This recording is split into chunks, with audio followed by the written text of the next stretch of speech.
Cógáirteachas dúsas ochtan anam nua a bheith oribh. An féidir rá dom céin fá agus céin cuí chin sibh teachtar an anam nua.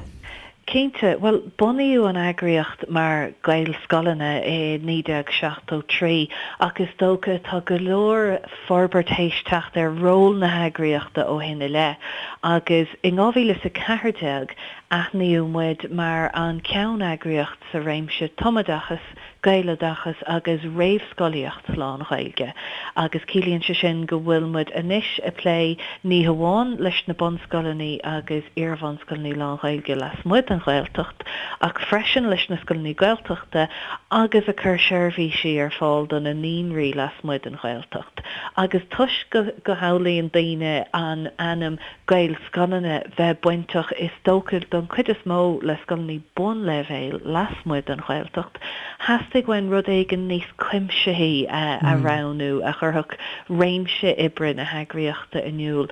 Tá sé níos deacra a dhéanamh ná mar a haolófa ach tháinig sa deire ar an terma Gaeloideachas mar is sin atá I gceist ag gach ceann donna geall sealmhóirí a luigh mé an sin ó leibhéil na réamhscoile go leibhéil na hiar-bhonscoile laiste den Ghaeltacht agus lasmuide.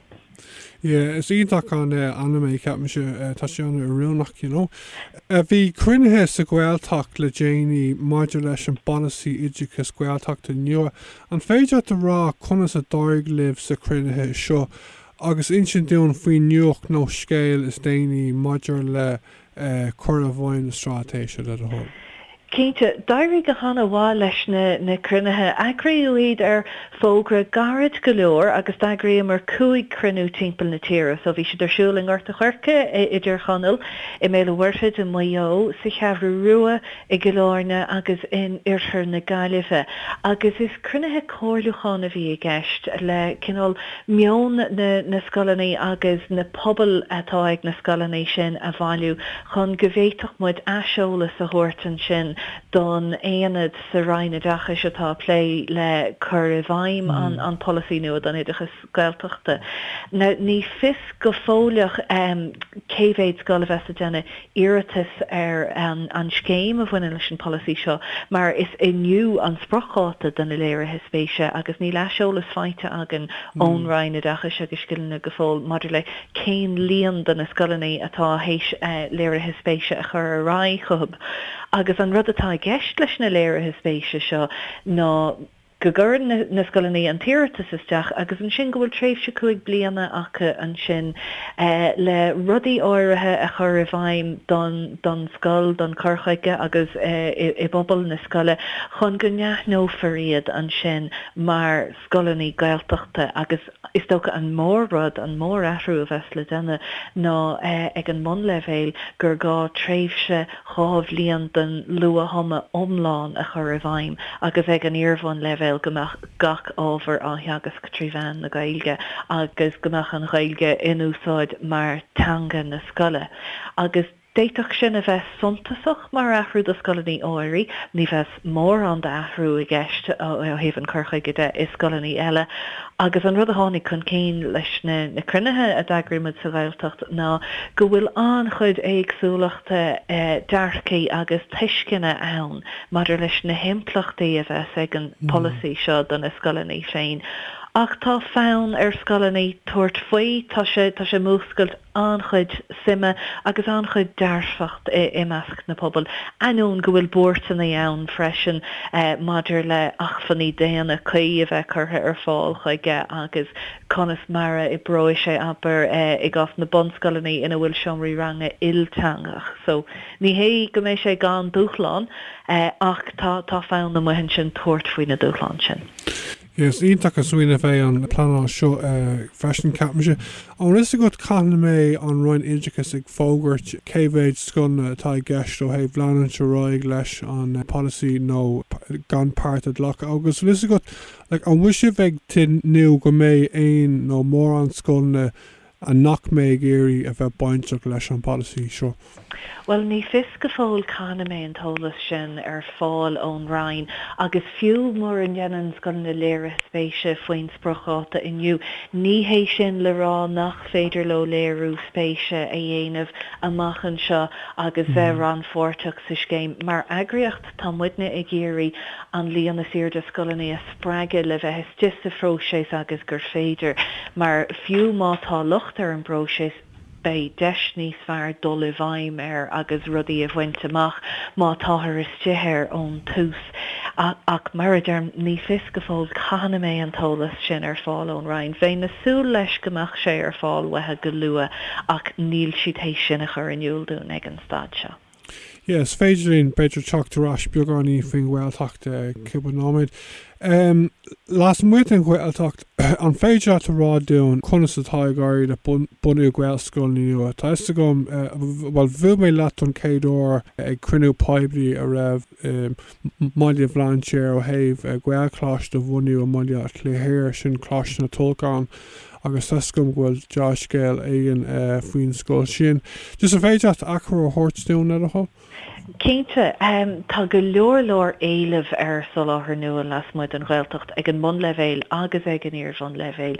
Josh Gael feite maidir le choláiste na tolchan mar a luigh tú agus bé choláiste na tolchan ag oscailt imlá clia a 15 é man fómhar 2008, so tá blian eile le fánacht agus an sin béisi de ghlacha le daltaí ón géad blian a rai, agus béisi sin Harbheith dearfacht do phobal blá clia 15 agus is pobl sin atá fás go tréin. Chomáile sin tá cúpla éanad eile ag an iar van levéil le hoscailt im líana, tá ceann I bort líise sin choláiste rún masc, agus tá ceann I sligach comá, agus tá thar siúd a gascairt as fachtas a bhí á rith ag na pobl áitiúla fa tréimh sí fada le iar van scoilíocht tríbhean na Gaeilge a bhaint amach dágaid páistí. Na níl stad is neamhsplách ag na héanad sin go fóliach bonneofer iad leiste de mhór scoilní eile, agus céim a rai agus bheith mud a sú leis má hagan fós na hefricha haar tréimh se cúpla blian go mé an deis sin ann cása dhéanamh leis an Raidióachas amachchan seo go méidir aitheanta mar gailchaláistí neamhsplácha. An sin ag an bun levéil tá rá bhain scoil nua ag oscailt im líana, tá bun scoil nua ag oscailt I maiile an cholig, agus dascar se sin a ríis as fachtas an láidir a ré tiismóirí an cheantar le bun scoil nua ilchredfach tríbhean na Gaeilge a éileh don cheantar, mar tá ró éileh olmhór ar an Ghaelscoil ratha atá freastal ar bhaile an cholig. Agus an sin an bonscoil eile tá le hoscailt im líana is soláthar nua seachas scoil omláin nua atá ann. Tá bonscoil sráid sing atá ar an bhód le fada an lá im lá clia. Don chéadúir a ghlacha le rang níán sa scoil, agus don chéadúir a ghlacha le cailíní comá le buachalaí is na rangan na níán, agus á dhéanamh tríbhean na Gaeilge. So go tradiisiúnta is scoil sinsreacht do buachalaí amháin a bhí I mun scoil sráid sing. Ach tá siad a tuairt faoin bhiontraíocht nua seo, tá sé geisteacha an lua thuma omláin a chur a bhaim fa tréimh se rábhlíon, agus bé deis ag na daltaí sin dul ó rang na níán súsca rang a sé, bailach fad tríbhean na Gaeilge. So tá sé sin iontach go bhfuil an dáscoil nua sin ag oscailt mí man fómhar. Ach bhí droch scéalagan im líana chomá, mar bhí fachtais á ré I roinnt ceantar eile I dtaobh bonscoilní nua a bhanú, agus farír níor éirigh lo. So bhí fachtas ann in dún léire, bhí fachtas eile im lachlí a heas le freastal ar bhlachlí a 2 cethir agus 6, bhí fachtas I dúsgurt bhlachlí I maiile felléid, agus an sin bhí fachtas a leanúnt ó achtais na bliana se caite se sin an ceann Marino agus drum conrach, ach farír chailadar ar fad amach tuisc go raibh níos mó léirithe spéise ag pátrún ar hastig wathe scoilní man bhéirle a bhanú, agus is prósis omíoch atá ré ag an Raidióachas agus Gaeltachta maidir le pátrúnacht scoilní nua a ahant.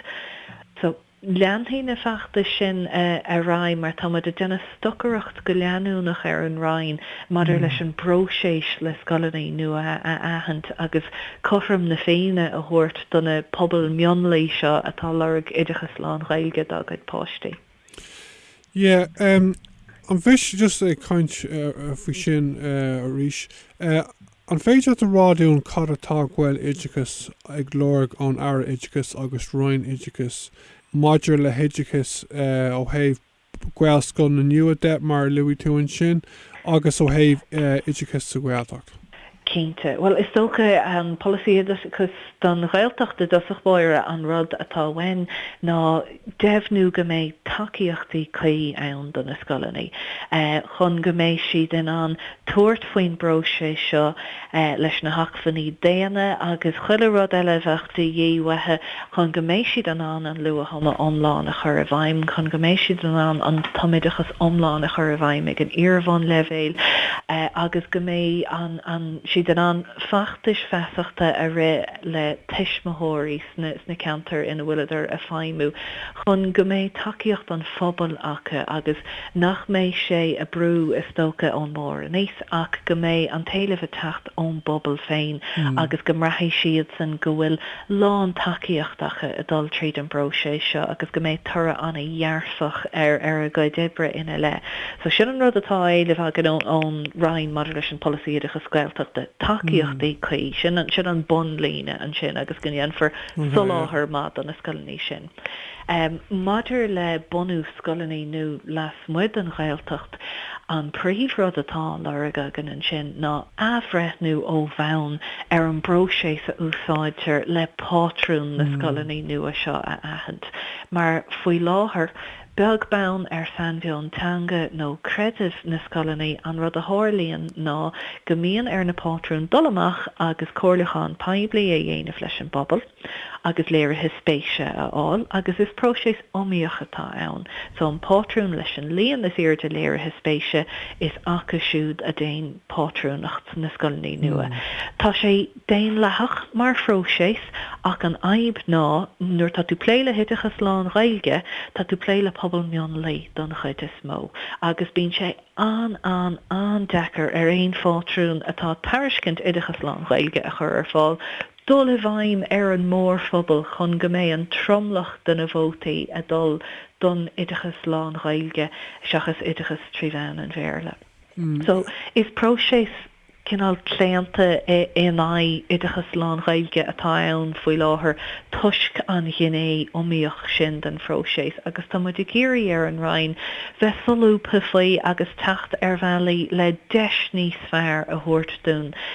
scoilíocht Gaeilge a chur ar fáil mar tegan muid go bhfuil ro éileh ar aon tríon den na scolaí Gaeltachta las muid an Gaeltacht faoi láthair nach bhfuil siad an blacha leis na páistí ar fad atá lergáin é le. Bhí sa cainte fergus ó linseigh níos an thula tú an taglah ach bhí sa cainte timpeall mío hin fhí chláiste tolcan agus bhí sé rá an bhfuil chéine tá rá agat, An bhfuil seasamh a gcuibh ar an Polasaí atá ag Richard Bruton an tar-Oideachas agus an Raidió ó thaobh ábhar nniu a gcuige a thógáil isteach don taiste sóisiach. Ein rud a churthach níos mó Gaeilge chun cíns na scolaní bheach muid in a bhábhar na tá muidne díreach a plé leis an Oideachas tríbhean na Gaeilge. So ní bheach muid a plé go díreach le Polasaí dá lehéad ach mission na hagraíocht agus fís na hagraíochta ná gomach Oideachas ar ordchaid an tríbhean na Gaeilge ar fáil daine gur míon lo édágaid páistí agus mátá scolaní meán bhéarla le níos mó Gaeilge a chur ar fáil mar bhean tagisc ní tar dún gomach drochionachar ar a lehéad donna daltaís na scolaní sin. Níos am bhfuil is go an bhfuil seasta bheith cágar seo mar an méide thula mé 18 beagnach gach muintir Gaeilge is bunscoil manscoil na bearla leis ach tá Richard Bruton na géirí a thógáil isteach i bhaim tréis an saoir seo agus tá a lán daoine ag rá go cóir é thógáil isteach an bhblionn siún chun a bheith níos olbhathe, you know. An is go an cheasamh ag cágar an rud seo. Ní bétain leirt haar ceann eagraíocht eile agus maridir ní bhaineann sé go dlú le obair na eagraíochta seo tuis go bhfuil muidne a lé leis an Oideachas tríomhean na Gaeilge seachas le hábhar eile a bheith á theagas is Gaeltaí meáin bhéarla ach is dócha cosúla haon rud san earnáil Oideachais is gá pleanáil chuí a dhéanamh solad an athraithe a bhaim agus is gá na takeíochtaí chuí a chur ar fáil de bhfuil fórne a bheitcha teagaisc na hábhar sin. So hécinn de aine amach búirtartha ina le mar a bléir dóibh ag an stad seo go bhfuil na takeíochtaí chuí sin ar fáil dóibh. Tá an stáisiún seo lunthe Maria Clare agus sin an áitin a freistílan which dar lucht éisteach doirí.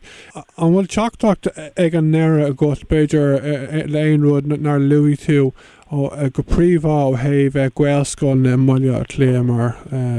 tá Forbartha éistóirí Maria Clare. Well, is tócha an príomhrád a bhain se lua le haine im le clia ná mátá se bhí géirí takeíocht a léirú de feachtais le scalaní nua a bhonú, beidir cuairta thuirta ar sí idirlín na heagraíochta, mar gach seans go bhfuil feachtas ar bon i gceantar díreach a neice leat nóa de cheantar féin fiú agus gur féidir leat cúnamh a thuirtlinn Oideachas tríomhean na Gaeilge a chur ar fáil do líon níos irde páistí trí takeíocht a léirú don na feachtais sin. So an sí idirlín sagan ná Gaeloideachas.ie agus tuí tú an sin ar an tólas sustéine maidir leis na feachtais ar fad bei deis agat an sin chlárú don nuacht litere sin an eagraíocht agus freisin taaghála dhéana linn tríd na man hóisialta so tá gníomhach go leor ar Facebook agus ar Twitter agus chun ófar daoine sús condáta maidir le gachrad atá tarlú san earnáil tríd na man sin.